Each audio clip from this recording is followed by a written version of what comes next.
ومن يرغب عن ملة إبراهيم إلا من سفه نفسه ولقد اصطفيناه في الدنيا وإنه في الآخرة لمن الصالحين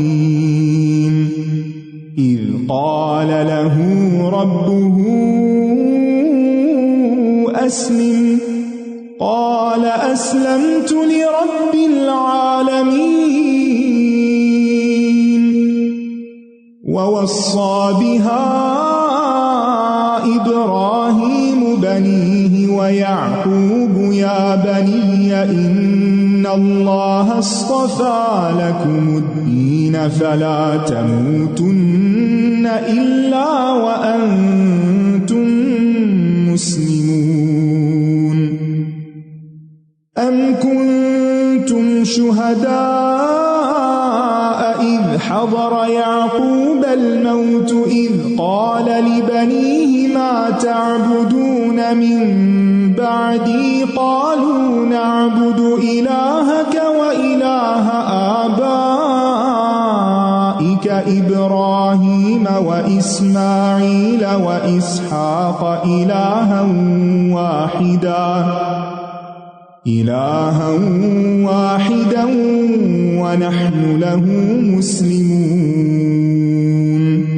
تلك أمة قد خلت لها ما كسبت ولكم ما كسبتم ولا تسألون عما كانوا يعملون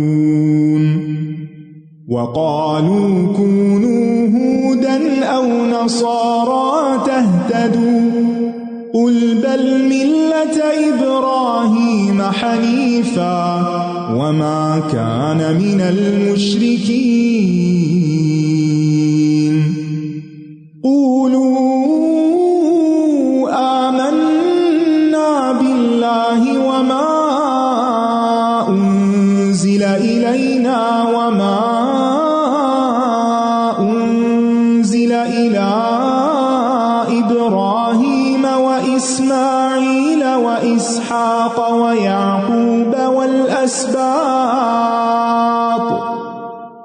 والأسباط وما أوتي موسى وعيسى وما أوتي النبيون من ربهم لا نفرق بين أحد منهم ونحن له مسلمون فإن آمنوا بمثل ما آمنتم به فقد اهتدوا وإن تولوا فإنما هم في شقاق فسيكفيكهم الله وهو السميع العليم صبغة الله ومن أحسن من الله صبغة ونحن له عابدون قل أتحاجوننا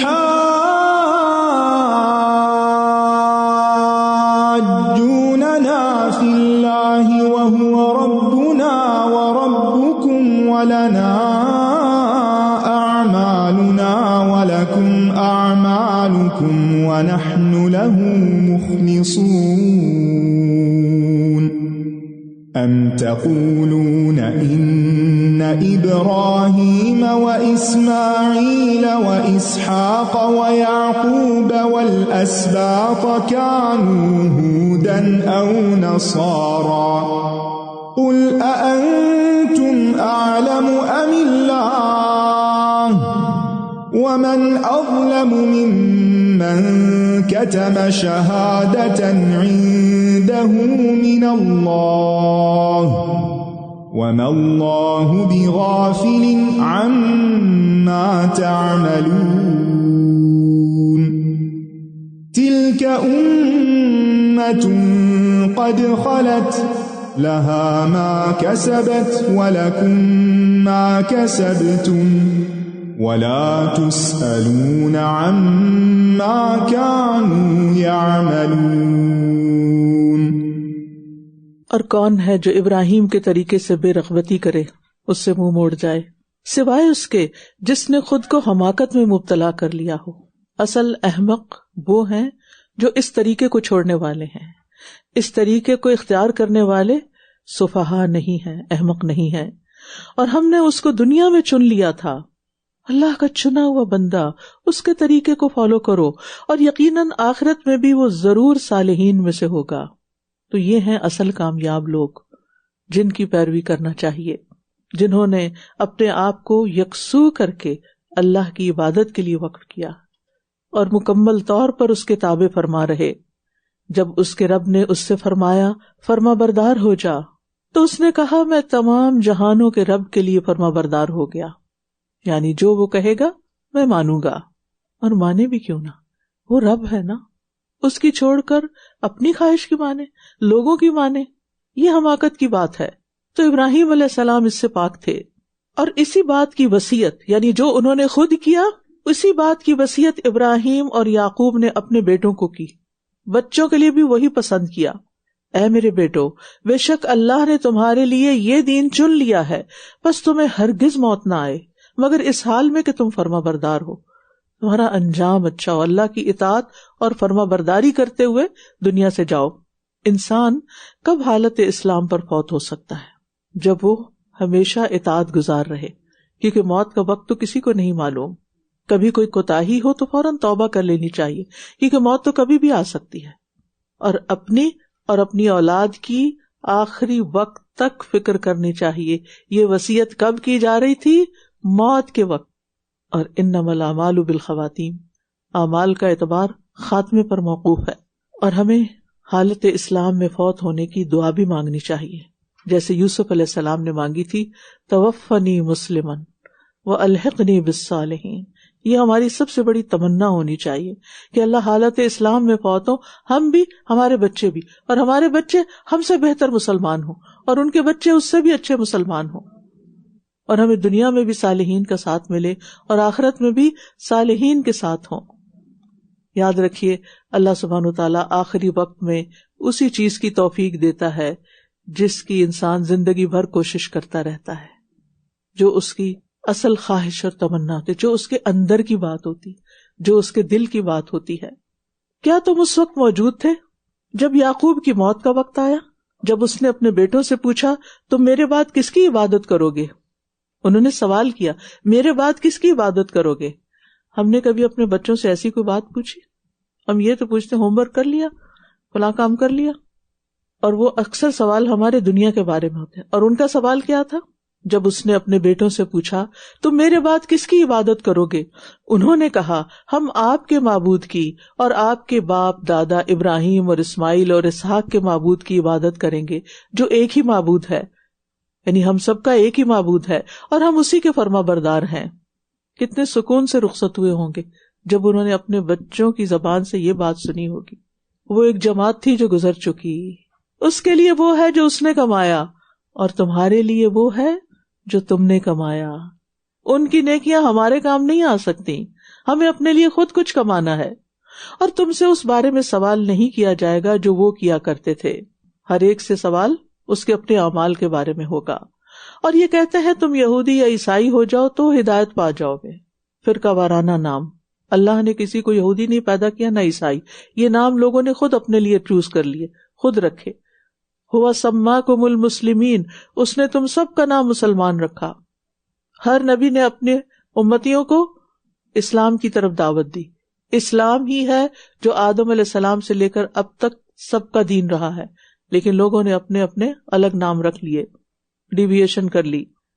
اور یہ کہتے ہیں تم یہودی یا عیسائی ہو جاؤ تو ہدایت پا جاؤ گے۔ کہہ دیجئے بلکہ ابراہیم کا دین جو یکسو تھا اور مشرکوں میں سے نہ تھا۔ تم سب کہو ہم اللہ پر ایمان لائے اور اس پر جو ہماری طرف نازل کیا گیا، اور اس پر بھی جو ابراہیم اور اسماعیل اور اسحاق اور یعقوب اور اس کی اولاد کی طرف نازل کیا گیا۔ یعنی ان سب کی طرف بھی اللہ تعالیٰ کی طرف سے ہدایات آئی تھیں. اور جو موسیٰ اور عیسیٰ کو دیا گیا اور جو تمام انبیاء کو ان کے رب کی طرف سے دیا گیا، ہم ان میں سے کسی ایک کے درمیان کچھ بھی فرق نہیں کرتے اور ہم اسی کے فرما بردار ہیں. یعنی یہ سب اللہ کے نبی تھے، ہم ان کو نبی مانتے ہیں، رسول مانتے ہیں.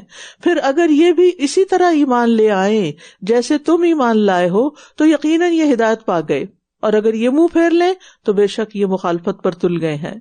بس ان قریب ان کے مقابلے میں اللہ آپ کو کافی ہو جائے گا.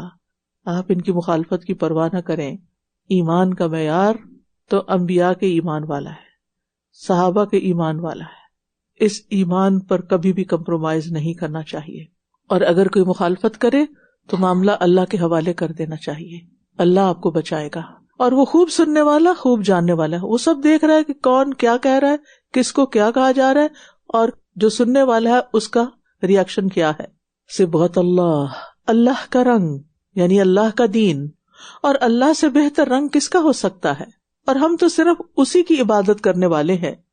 کہہ دیجئے کیا تم اللہ کے بارے میں ہم سے جھگڑتے ہو، حالانکہ وہی ہمارا اور تمہارا رب ہے، اور ہمارے لیے ہمارے اعمال ہیں اور تمہارے لیے تمہارے اعمال، اور ہم تو اسی کے لیے مخلص ہیں، اس کے وفادار ہیں.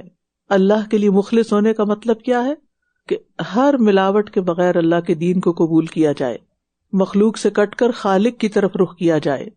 کیا تم کہتے ہو کہ ابراہیم اور اسماعیل اور اسحاق اور یعقوب اور اس کی اولاد یہودی تھے یا عیسائی؟ کہہ دیجئے کیا تم زیادہ جانتے ہو یا اللہ؟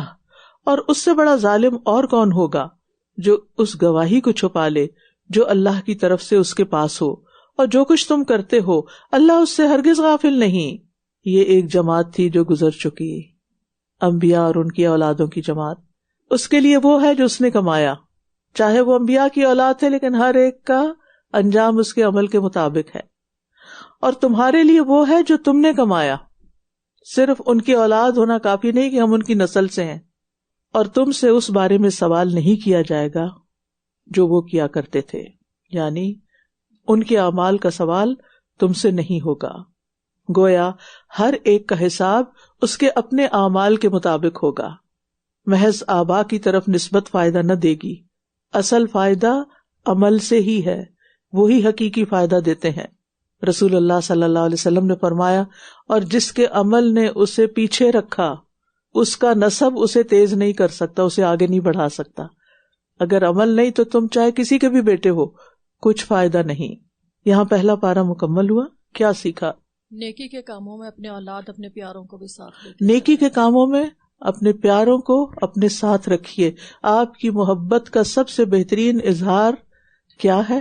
آپ کا سب سے بہترین خلوص کیا ہے کہ آپ ان کو اللہ کا فرما بردار بنائیں. جی، قرآن و سنت کے بارے میں کبھی بھی بگاڑ والی بات نہیں کرنی چاہیے. قرآن و سنت کا ادب کرنا ہے اور کسی لفظ کو بھی نہیں بگاڑنا، اور کبھی بھی ایسی کوئی بات نہیں کرنی کہ جس سے ان کے احترام میں کمی ہو. آیت نمبر 110 سے میں نے یہ سیکھا کہ لوگوں کی طرف سے نقصان کی فکر نہ کریں، بلکہ محتاط طریقے سے اپنا کام کرتے رہیں اور اپنا تعلق رب کے ساتھ مضبوط کریں، نماز کے ذریعے اور عمل کے ذریعے. جزاکم اللہ خیرن. کیونکہ رب ہی بڑا ہے نا، ساری طاقت، اختیار، قدرت اس کے پاس ہے. لوگوں کے پاس کیا ہے؟ ان سے کیوں ڈرتے ہیں؟ وہ کیا کر لیں گے؟ زیادہ سے زیادہ کیا کریں گے؟ یعنی جب بھی خوف آئے لوگوں کا تو آپ اپنے آپ سے سوال کیا کریں، اگر وہ مجھ سے ناراض ہو گیا تو کیا ہوگا؟ اچھا مجھے فلاں فائدہ نہیں پہنچا تو کیا فائدہ؟ اس کے ہاتھ میں، وہ تو اللہ دیتا ہے، کوئی بات نہیں، اللہ تعالیٰ کوئی اور سبب بنا دے گا. لیکن لوگوں کے ڈر سے اللہ کی نافرمانی نہیں کرنی. اللہ کے ڈر سے لوگوں کو چھوڑا جا سکتا ہے، لیکن اللہ سبحانہ وتعالیٰ کا راستہ چھوڑ کر تو خسارہ ہی خسارہ ہے. چلیے ہم آگے چلتے ہیں. سيقول السفهاء من الناس ما ولاهم عن قبلتهم التي كانوا عليها قل لله المشرق والمغرب يهدي من يشاء إلى صراط مستقيم وَكَذَلِكَ جَعَلْنَاكُمْ أُمَّةً وسطا لتكونوا شهداء على الناس ويكون الرسول عليكم شهيدا وما جعلنا القبلة التي كنت عليها إلا لنعلم من يتبع الرسول ممن ينقلب على عقبيه وإن كانت لكبيرة إلا على الذين هدى الله وما كان الله ليضيع إيمانكم إن الله بالناس لرؤوف رحيم قد نرى تقلب وجهك في السماء فلنولينك قبلة ترضاها فول وجهك شطر المسجد الحرام وحيث ما كنتم فولوا وجوهكم شطره وإن الذين أوتوا الكتاب ليعلمون أنه الحق من ربهم وما الله بغافل عما يعملون ولئن أتيت الذين أوتوا الكتاب بكل آية ما تبعوا قبلتك وما أنت بتابع قبلتهم وما بعضهم بتابع قبلة بعض ولئن اتبعت أهواءهم من بعد ما جاءك من العلم إنك إذا لمن الظالمين الذين آتيناهم الكتاب يعرفونه كما يعرفون أبناءهم وإن فريقا منهم ليكتمون الحق وهم يعلمون الحق من ربك فلا تكونن من الممترین. لوگوں میں سے بے وقوف ضرور کہیں گے کس چیز نے انہیں ان کے اس قبلے سے پھیر دیا جس کی طرف یہ رخ کیا کرتے تھے. آپ کہہ دیجئے مشرق اور مغرب اللہ ہی کے ہیں، وہ جسے چاہتا ہے سیدھے راستے کی طرف ہدایت دیتا ہے. یاد رکھیے اللہ تعالیٰ کے احکامات پر اعتراضات کرنا بے وقوفی کی علامت ہے. کون عقل مند ہے، اللہ یا بندے؟ اللہ. کبھی بھی آپ کے دل میں کوئی ایسا خیال آئے تو سوچا کریں کہ میری عقل تو بہت چھوٹی ہے، اور جس کا یہ کلام ہے، جس کا یہ دین ہے، اس نے تو پوری کائنات کی تخلیق کی ہے جس میں کوئی خلل نہیں، کوئی کمی نہیں. کمی تو مجھ میں ہے اگر مجھے بات سمجھ نہیں آ رہی، لہٰذا مجھے تو اعتراض کی کوئی گنجائش ہی نہیں ملتی. اور ایسا کرنا بھی برے آداب میں سے ہے. یاد رکھیے ایک ادب سیکھیے. اگر دین کی کوئی بات سمجھ نہ آ رہی ہو نا، یا مشکل لگ رہی ہو، تو کیا کیجیے، علم والے سے رابطہ کیجیے اور ادب سے سوال کیجیے کہ یہ بات سمجھا دیجیے.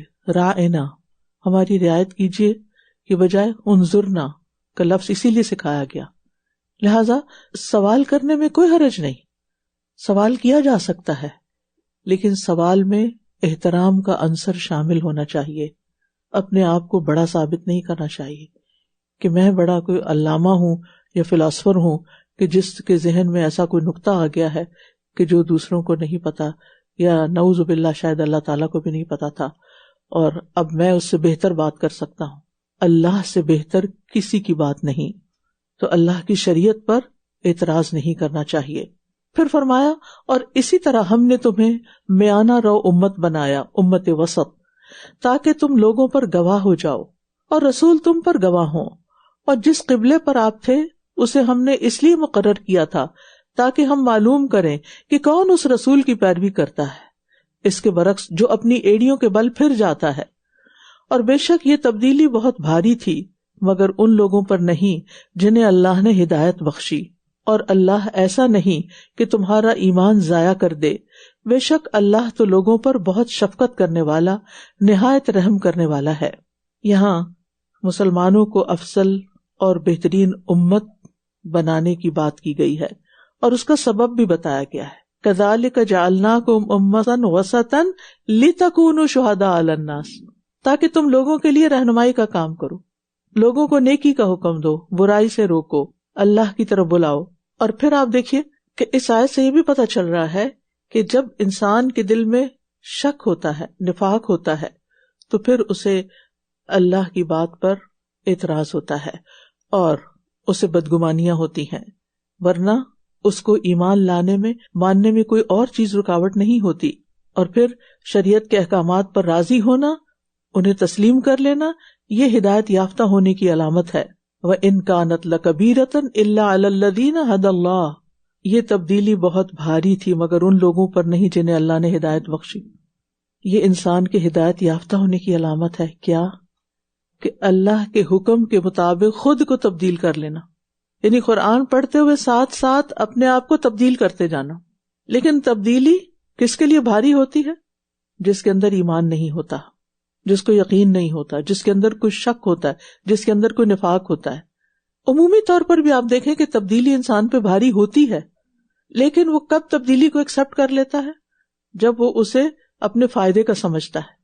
تو جو یہ سمجھتا ہے کہ اللہ کے ہر حکم میں میرا فائدہ ہے، تو پھر وہ قرآن کو تبدیل نہیں کرتا، اللہ کے حکم کو تبدیل نہیں کرتا، بلکہ خود اس کے مطابق ڈھل جاتا ہے، اور وہ اس معاملے میں کسی ملامت گر کی ملامت کی پرواہ بھی نہیں کرتا۔ اس کو یہ خوف ہی نہیں رہتا کہ لوگ کیا کہیں گے، وہ سوچتا ہے کہ اگر میرے رب کو پسند ہے تو مجھے بھی پسند ہے، کیونکہ میں رب کا فرما بردار ہوں۔ بلا من اسلم وجہہ للہ، یہی معنی ہے اللہ کے لیے اپنے آپ کو حوالے کر دینے کا۔ اذ قال لہ ربہ اسلم قال اسلمت لرب العالمین، اور یہی طریقہ ہمارے لیے پسند کیا گیا ہے۔ اور اس طریقے سے کون منہ پھیرے گا؟ وَمَن يَرْغَبُ عَن مِلَّةِ إِبْرَاهِيمَ إِلَّا مَن سَفِهَ نَفْسَهُ، جو اپنے آپ کو حماقت میں مبتلا کیے ہوئے ہے، جو دھوکے کا شکار ہے، جیسے منافقین يُخَادِعُونَ اللَّهَ وَالَّذِينَ آمَنُوا وَمَا يَخْدَعُونَ إِلَّا أَنفُسَهُم، یعنی اگر آپ حقیقت کے خلاف سوچ رہے ہیں تو نقصان کس کا ہے؟ حقیقت کو تو کچھ نہیں نقصان، وہ تو اپنی جگہ اٹل ہے۔ آپ کی غلط سوچ کا نقصان خود آپ ہی کو ہوگا۔ اگر اپنے آپ کو جھوٹی تسلیاں دے دی تو نقصان اپنا ہی ہے۔ دین نہیں بدلنے والا، اللہ کا حکم نہیں بدلنے والا، ہمیں بدلنا ہوگا۔ پھر فرمایا یقیناً ہم نے آپ کے چہرے کا بار بار آسمان کی طرف پلٹنا دیکھ لیا ہے، یعنی ہم آپ کا شوق دیکھ رہے ہیں، سو ہم ضرور آپ کو اسی قبلے کی طرف پھیر دیں گے جسے آپ پسند کرتے ہیں، یعنی مسجد حرام۔ تو آپ اپنا چہرہ مسجد حرام کی طرف پھیر لیں، اور تم جہاں کہیں ہو بس اسی کی طرف اپنے چہرے پھیر لو۔ اور بے شک جن لوگوں کو کتاب دی گئی ہے وہ خوب جانتے ہیں کہ یقیناً ان کے رب کی طرف سے یہی حق ہے، اور اللہ ان اعمال سے ہرگز غافل نہیں جو یہ کرتے ہیں۔ اور اگر آپ ان اہل کتاب کے پاس ہر طرح کی نشانی لے آئیں تب بھی یہ آپ کے قبلے کی پیروی نہیں کریں گے، اور نہ آپ ان کے قبلے کی پیروی کرنے والے ہیں، اور نہ ان میں سے کوئی کسی دوسرے کے قبلہ کی پیروی کرنے والا ہے۔ اور اگر علم آ جانے کے بعد آپ نے ان کی خواہشات کی پیروی کی تو بے شک آپ تب ظالموں میں شمار ہوں گے۔ یعنی نبی صلی اللہ علیہ وسلم کو بھی اجازت نہیں تھی کہ آپ ان کو خوش کرنے کے لیے ان کی باتیں مانیں۔ تو یاد رکھیے یہاں سے جو اہم بات پتہ چلتی ہے وہ یہ کہ باطل میں جتنی بھی مصلحتیں نظر آ رہی ہوں، حق والا انہیں پسند نہیں کر سکتا، اور خود ساختہ ادیان اور خواہشات کی پیروی کرنے والا دراصل اپنے اوپر ہی ظلم کرتا ہے۔ وَلَئِنِ اتَّبَعْتَ أَهْوَاءَهُمْ، کسی کی خواہشات کی پیروی نہیں کرنی۔ اب عام طور پہ کہتے ہیں بچوں کی خواہش تھی لہٰذا میں نے یہ کام کر لیا، میاں کی خواہش تھی، فلاں کی خواہش تھی۔ آپ کب تک لوگوں کو خوش کرتے رہیں گے؟ آپ کو یہ بھی تو دیکھنا چاہیے کہ آپ کے رب کی خواہش کیا ہے، وہ آپ سے کیا چاہتا ہے۔ اور یہ بھی یاد رکھیے کہ قرآن و سنت میں جو بھی اضافہ کیا جائے گا وہ انسانی خواہش کی پیروی شمار ہوگا، بدعت شمار ہوگا۔ من بعد ما جاءک من العلم، علم آنے کے بعد اصل حقیقت کے اندر، اصل علم کے اندر اپنی طرف سے ایڈیشنز کر دینا یہ قابل قبول نہیں. کیا ہمارا علم اور ہماری عقل، ہماری سمجھ اللہ اور اس کے رسول سے زیادہ ہے؟ کیا اللہ نے دین کو کمپلیٹ نہیں کیا تھا؟ کیا دین مکمل نہیں کہ ہمیں اپنی طرف سے چیزیں بنانے کی ضرورت پیش آ گئی ہو؟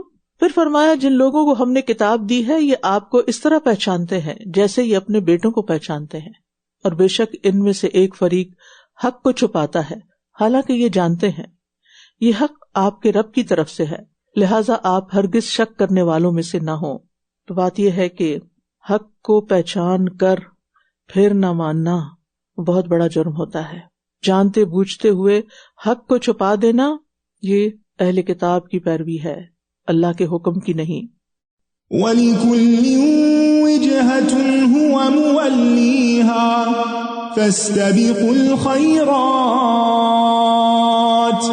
أَيْنَمَا تَكُونُوا يَأْتِ بِكُمُ اللَّهُ جَمِيعًا إِنَّ اللَّهَ عَلَى كُلِّ شَيْءٍ قَدِيرٌ. وَمِنْ حَيْثُ خَرَجْتَ فَوَلِّ وَجْهَكَ شَطْرَ الْمَسْجِدِ الْحَرَامِ وَإِنَّهُ لَلْحَقُّ مِنْ رَبِّكَ وَمَا اللَّهُ بِغَافِلٍ عَمَّا تَعْمَلُونَ. وَمِنْ حَيْثُ خَرَجْتَ فَوَلِّ وَجْهَكَ شَطْرَ الْمَسْجِدِ الْحَرَامِ وَحَيْثُ مَا كُنْتُمْ فَوَلُّوا وُجُوهَكُمْ شَطْرَهُ لِئَلَّا يَكُونَ لِلنَّاسِ عَلَيْكُمْ حُجَّةٌ إِلَّا الَّذِينَ ظَلَمُوا مِنْهُمْ فَلَا تَخْشَوْهُمْ وَاخْشَوْنِي وَلِأُتِمَّ نِعْمَتِي عَلَيْكُمْ وَلَعَلَّكُمْ تَهْتَدُونَ. كَمَا أَرْسَلْنَا فِيكُمْ رَسُولًا مِّنكُمْ يَتْلُو عَلَيْكُمْ آيَاتِنَا وَيُزَكِّيكُمْ وَيُعَلِّمُكُمُ الْكِتَابَ وَالْحِكْمَةَ وَيُعَلِّمُكُم مَّا لَمْ تَكُونُوا تَعْلَمُونَ. فَاذْكُرُونِي أَذْكُرْكُمْ وَاشْكُرُوا لِي وَلَا تَكْفُرُونَ. اور ہر ایک کے لیے ایک سمت ہے جدھر وہ رخ کرتا ہے، لہٰذا تم نیکیوں میں سبقت کرو. جہاں کہیں بھی تم ہوگے اللہ تم سب کو لے آئے گا، بے شک اللہ ہر چیز پر خوب قدرت رکھنے والا ہے. یاد رکھیے دین اسلام ہر بھلائی اور خیر کا جامع ہے، یعنی جمع کرنے والا ہے. اس میں ساری خیر اور بھلائی جمع کر دی گئی ہے، لہٰذا اس دین کو قبول کرنے اور اس پر عمل کرنے میں دیر نہیں کرنی چاہیے. نیکی کے کام میں ایک دوسرے سے سبقت لے جانی چاہیے. ہر ایک کی ایک سمت ہے، ہر ایک اپنے اپنے کام میں لگا ہوا ہے. تمہارا گول، تمہارا ٹارگٹ کیا ہونا چاہیے؟ نیکیوں میں آگے جانا ہے. آپ دیکھیے کہ ہر سال جب تبدیل ہوتا ہے، 24 25 میں بدلا، تو لوگوں نے اپنے نئے سال کے لیے گول سیٹ کیے. اچھی بات ہے، یعنی مختلف چیزوں میں، اپنی پرسنل لائف میں، اپنی پروفیشنل لائف میں آپ نے کیا کیا اچیو کرنا ہے. آئندہ سے جب بھی کبھی گول سیٹ کریں تو اس میں کیا ہونا چاہیے کہ میں اپنے اس کام کو اللہ کی رضا کی خاطر زیادہ بہتر کیسے کر سکتی ہوں. اگر پچھلے سال میں نے اپنی یہ اور یہ اچھی عادتیں اپنائی ہیں تو اس سال کون سی نئی عادت اللہ کی خاطر. اگر اللہ کی خاطر وہ گول سیٹ کریں گے تو کیا ہوگا؟ وہ نیکی ہوگی، وہ عبادت ہوگی، وہ گروتھ ہوگی، وہ حقیقی طور پر آپ کی امپروومنٹ ہوگی اور آپ کے لیے اجر کا باعث ہوگی. اور یاد رکھیے جو دنیا میں نیکیوں میں آگے بڑھے گا وہ آخرت میں جنتوں کی طرف سبقت کرنے والا ہوگا. فالسابقون السابقون، جو دنیا میں سابقون ہے وہ آخرت میں بھی سابقون ہوں گے. آج کے لیے سوچئے کہ آپ کس کام میں سبقت لے جائیں گے، کون سا کام سب سے پہلے کریں گے. عام طور پہ ہم انتظار میں رہتے وہ کر لے پھر میں بھی، وہ پہلے اٹھ جائے پھر میں بھی اٹھتا ہوں، تم پہلے چلو پھر میں آتی ہوں. نہیں، آپ فالوور نہیں بنے، لیڈر بنے. پہل کرنے والے لیڈر بنتے ہیں، اور تاخیر کرنے والے، ہر چیز کو ڈیلے کرنے والے، بس پھر وہ فالوور ہی ہوتے ہیں. اور آپ جہاں کہیں سے بھی نکلے، نماز میں اپنا چہرہ مسجد حرام کی طرف پھیر لیا کریں، اور بے شک یہ آپ کے رب کی طرف سے یقیناً حق ہے، اور جو کچھ تم کرتے ہو اللہ اس سے ہرگز غافل نہیں ہے. اور آپ جہاں کہیں سے بھی نکلیں، نماز میں اپنا چہرہ مسجد حرام کی طرف پھیر لیں، اور تم سب جہاں کہیں بھی ہو اپنے چہرے اسی کی طرف پھیر لیا کرو، تاکہ لوگوں کے پاس تمہارے خلاف کوئی حجت باقی نہ رہے سوائے ان کے جنہوں نے ان میں سے ظلم کیا. لہٰذا تم ان سے نہ ڈرو بلکہ مجھ سے ڈرو، اور تاکہ میں تم پر اپنی نعمت تمام کر دوں، اور تاکہ تم ہدایت پا جاؤ. یہاں ایک اصول بتا دیا گیا کہ آپ دنیا میں کہیں بھی ہوں، گھر پر ہوں یا سفر میں ہوں، آپ کو نماز کے لیے قبلے کی پیروی لازمن کرنی ہے. جہاں کہیں سے بھی نکلیں، گھر سے نکلیں، کسی ادارے سے نکلیں، اپنی جاب پلیس سے نکلیں، نماز کا وقت آ گیا، نماز کے لیے آپ کا قبلہ بیت الحرام کی طرف ہی ہوگا، خانہ کعبہ ہی ہوگا. اور اس سے ایک بات سکھائی گئی کہ آپ دنیا میں کچھ بھی کرتے ہوں، آپ کا قبلہ، آپ کا رخ اللہ ہی کی طرف ہونا چاہیے. یعنی آپ کی کامیابی کس میں ہے کہ اپنا رخ اللہ کے دین کی طرف پھیر لیں، کیونکہ اب صراط مستقیم اسی دین حنیف میں ہے. آپ دنیا میں کہیں بھی رہتے ہو، ویسٹ میں رہتے ہو، ایسٹ میں رہتے ہو، آپ کو کیا بن کے رہنا ہے؟ اللہ کا بندہ بن کے رہنا ہے. اپنا رخ، اپنا قبلہ وہی رکھنا ہے.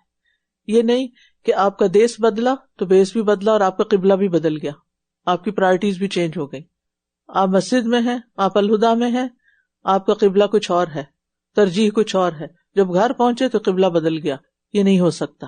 یعنی سوچنے کی بات ہے نا کہ قبلے کی پابندی کیوں کرائی جا رہی ہے، وہ پریکٹس کیوں کرائی جا رہی ہے؟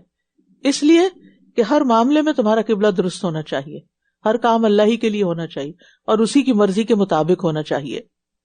جیسا کہ ہم نے تمہارے درمیان تم ہی میں سے ایک رسول بھیجا ہے جو تم پر ہماری آیات کی تلاوت کرتا ہے اور تمہارا تزکیہ کرتا ہے اور تمہیں کتاب و حکمت کی تعلیم دیتا ہے اور تمہیں وہ کچھ سکھاتا ہے جو تم نہیں جانتے تھے.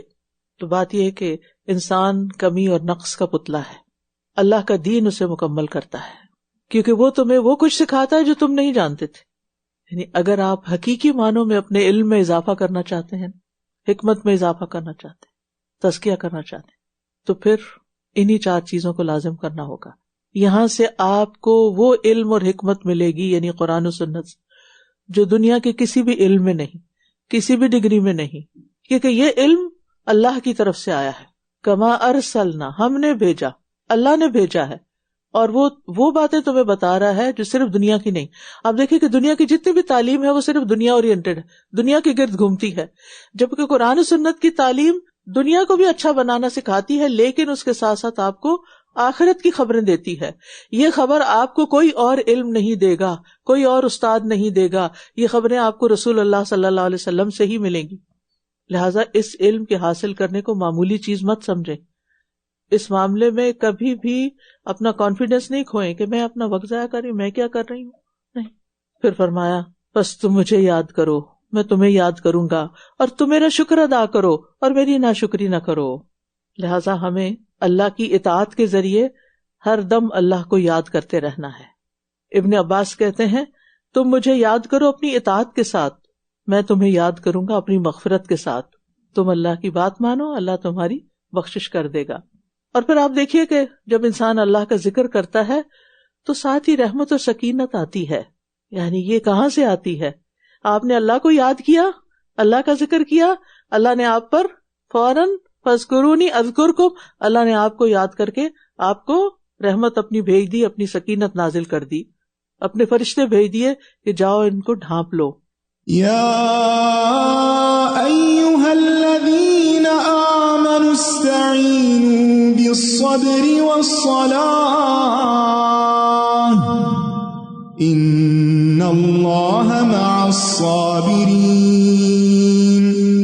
ولا تقولوا لمن يقتل في سبيل الله اموات بل احیاء ولكن لا تشعرون وَلَنَبْلُوَنَّكُمْ بِشَيْءٍ مِّنَ الْخَوْفِ وَالْجُوعِ وَنَقْصٍ مِّنَ الْأَمْوَالِ وَالْأَنفُسِ وَالثَّمَرَاتِ وَبَشِّرِ الصَّابِرِينَ الَّذِينَ إِذَا أَصَابَتْهُم مُّصِيبَةٌ قَالُوا إِنَّا لِلَّهِ وَإِنَّا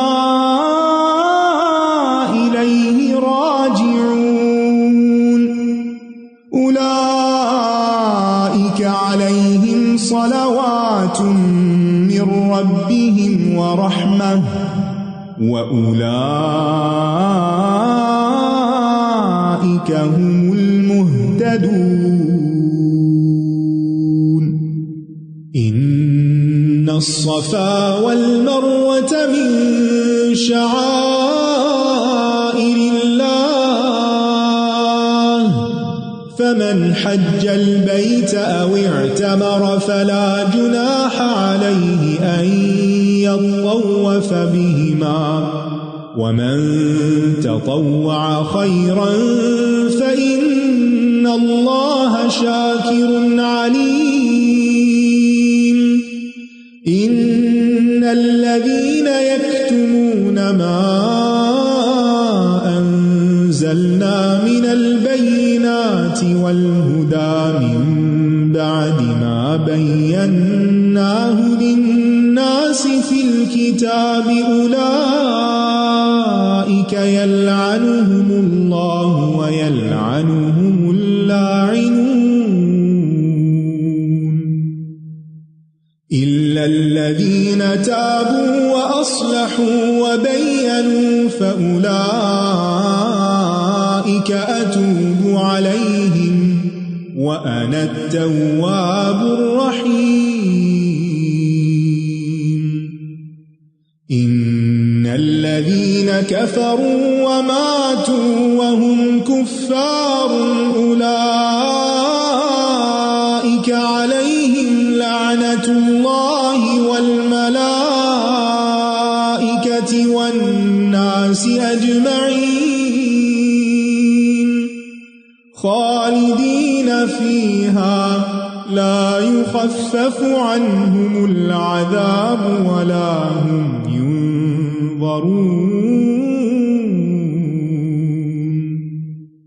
وإلهكم إله واحد لا إله إلا هو الرحمن الرحيم اے لوگو جو ایمان لائے ہو، صبر اور نماز سے مدد حاصل کرو، بے شک اللہ صبر کرنے والوں کے ساتھ ہے۔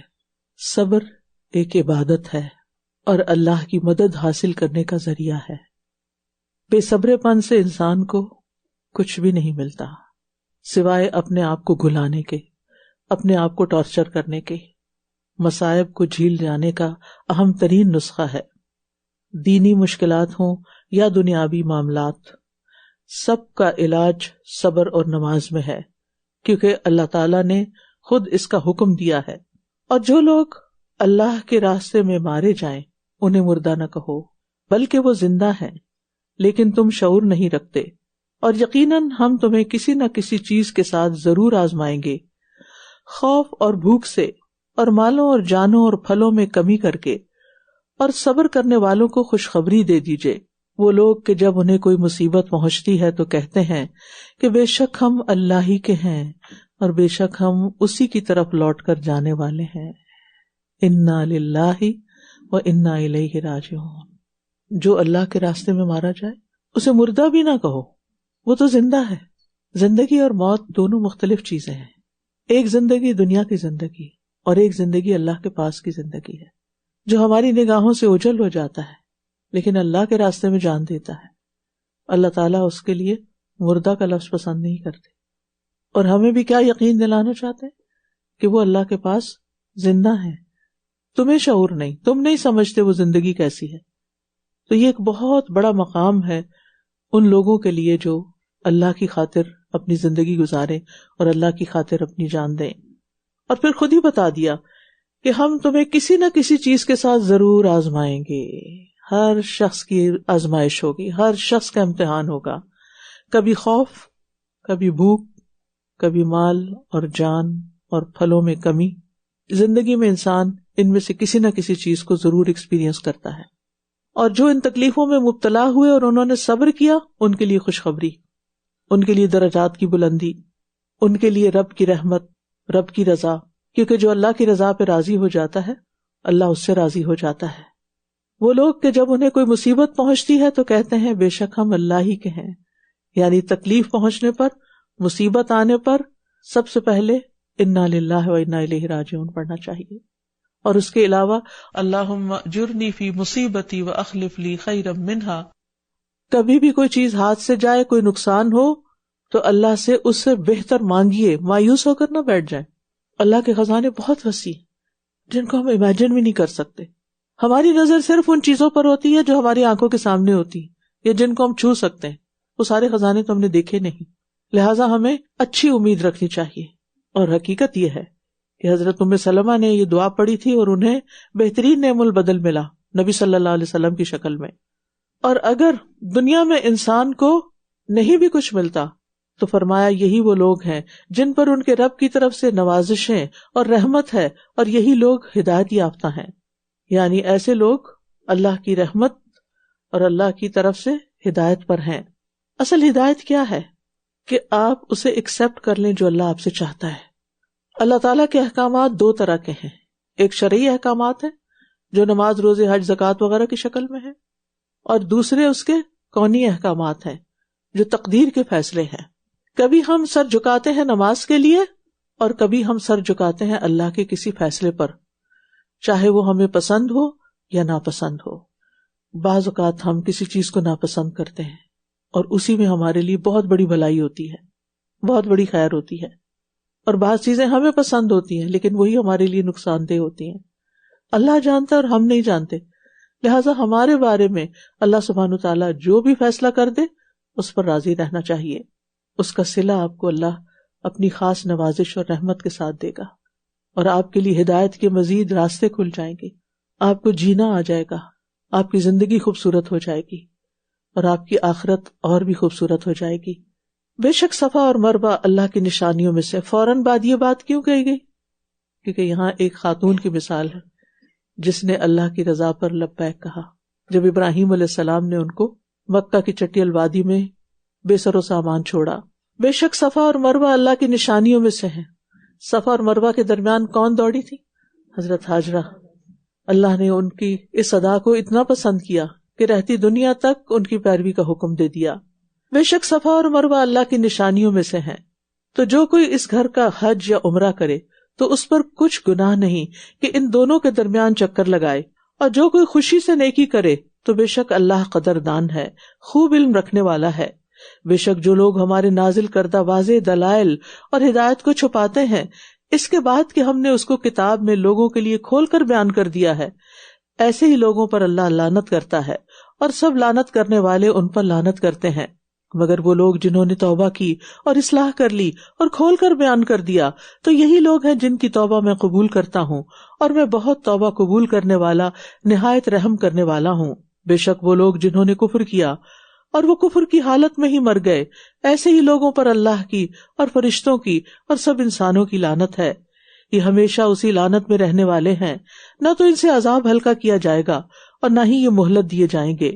وَإِلَٰهُكُمْ إِلَٰهٌ وَاحِدٌ، اور تم سب کا معبود ایک ہی معبود ہے، اس کے سوا کوئی معبود نہیں. وہ بہت مہربان، نہایت رحم کرنے والا ہے. لہٰذا ہر تکلیف، ہر دکھ، ہر پریشانی میں، ہر ضرورت میں اسی کی طرف پلٹو، اس کی عبادت کرو، اسی سے مانگو اور اسی کے فیصلوں پر راضی ہو جاؤ، لبیک کہو. ان فی خلق السماوات والارض واختلاف اللیل والنہار والفلک التي تجری فی البحر بما ينفع الناس وما انزل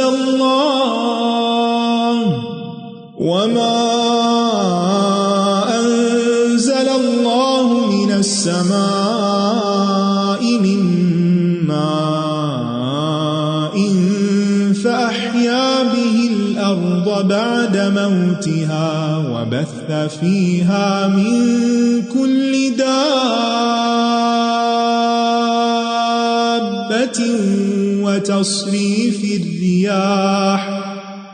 وتصريف الرياح والسحاب المسخر بين السماء والأرض لآيات لقوم يعقلون ومن الناس من يتخذ من دون الله أندادا يحبونهم كحب الله والذين آمنوا أشد حبا لله ولو يرى الذين ظلموا إذ يرون العذاب أن القوة لله جميعا وأن الله شديد العذاب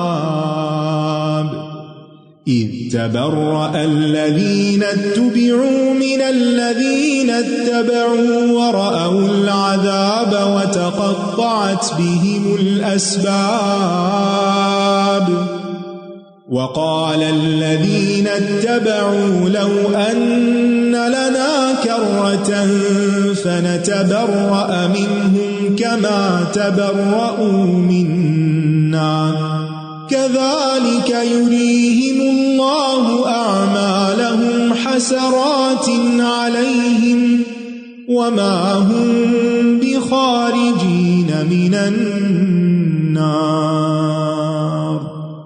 بے شک آسمانوں اور زمین کی پیدائش میں اور رات اور دن کے ایک دوسرے کے پیچھے آنے جانے میں اور ان کشتیوں میں جو سمندر میں وہ چیزیں لے کر چلتی ہیں جو لوگوں کو نفع دیتی ہیں اور اس پانی میں جو اللہ نے آسمان سے اتارا، پھر اس سے زمین کو اس کی موت کے بعد زندہ کیا اور اس میں ہر قسم کے جاندار پھیلا دیے اور ہواؤں کی گردش میں اور ان بادلوں میں جو آسمان اور زمین کے درمیان مسخر ہیں، ان لوگوں کے لیے یقیناً بہت سی نشانیاں ہیں جو عقل رکھتے ہیں.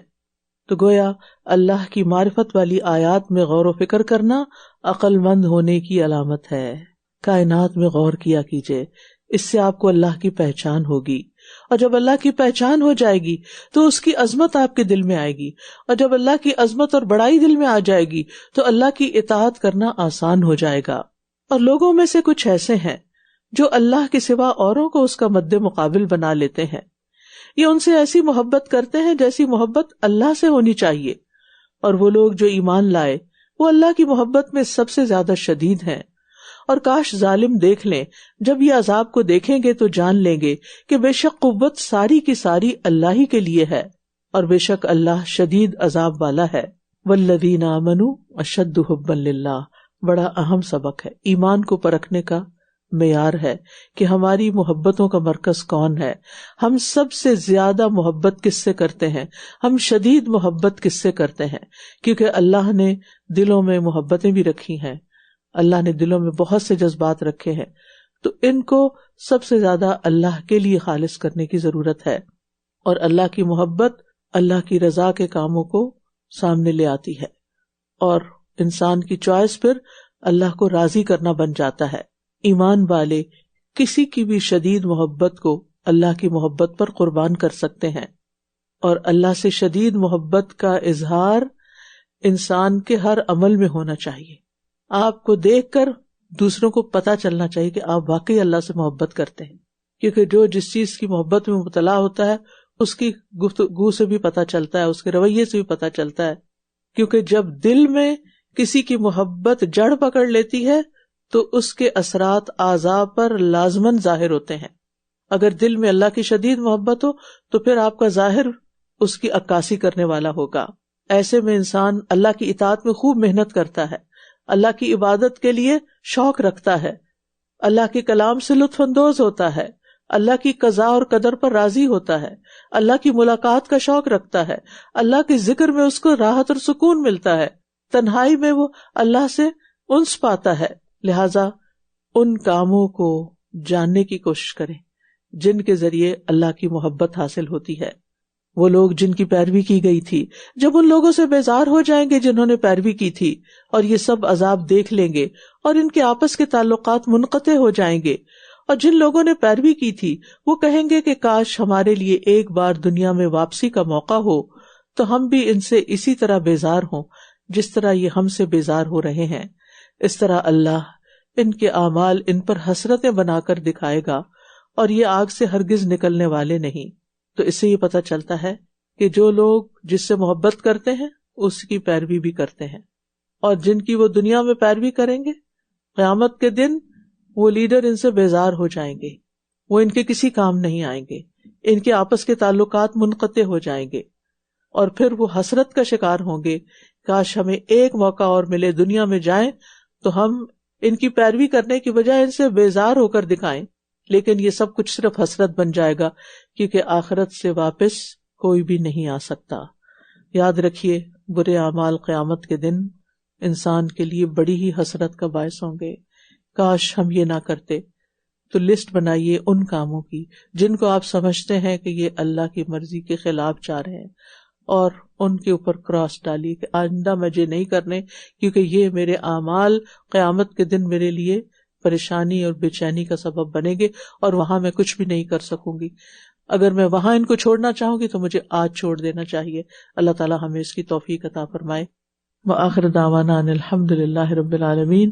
سبحانک اللہم وبحمدک اشہد ان لا الہ الا انت استغفرک واتوب الیک. السلام علیکم ورحمۃ اللہ وبرکاتہ.